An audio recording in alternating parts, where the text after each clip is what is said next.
সেনগুপ্ত বাড়িতে হাজির হয়ে দীপার অধিকার এবার দীপাকে বুঝিয়ে দিল লাবণ্য সেনগুপ্ত। হ্যাঁ বন্ধুরা, এমনটাই দেখতে পাবো আমরা অনুরাগের ছোঁয়া ধারাবাহিকের আগামী পর্বগুলোতে। প্রবীর দীপাকে লাবণ্যর কিছু জিনিস নিয়ে এসে বলে যে এটাতে তোমার অধিকার আছে, তাই তোমাকে আমি দিয়ে গেলাম, আজ থেকে এগুলো তোমার কাছেই থাকবে।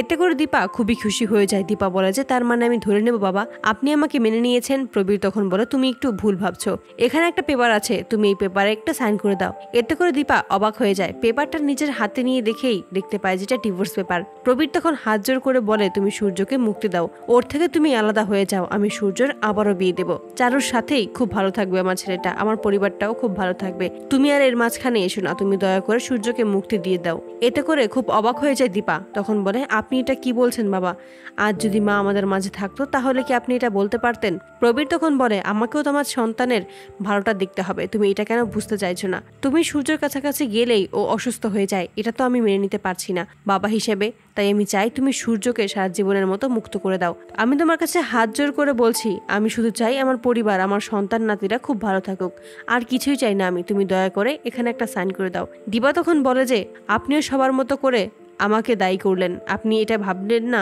যে সত্যি আমার এখানে কোনো দোষ ছিল কিনা? আমি কখনো ভাবতে পারিনি আপনি সবার মতো আমাকেও অপরাধী বানাবেন।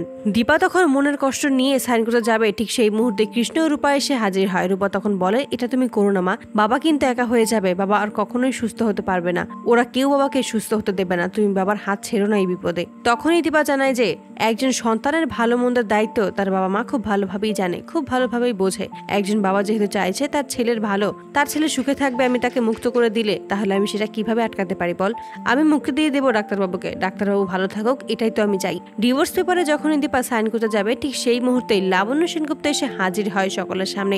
লাবণ্যকে দেখেই চমকে যায় প্রবীর। প্রবীর তখন বলে যে তুমি বেঁচে আছো লাবণ্য?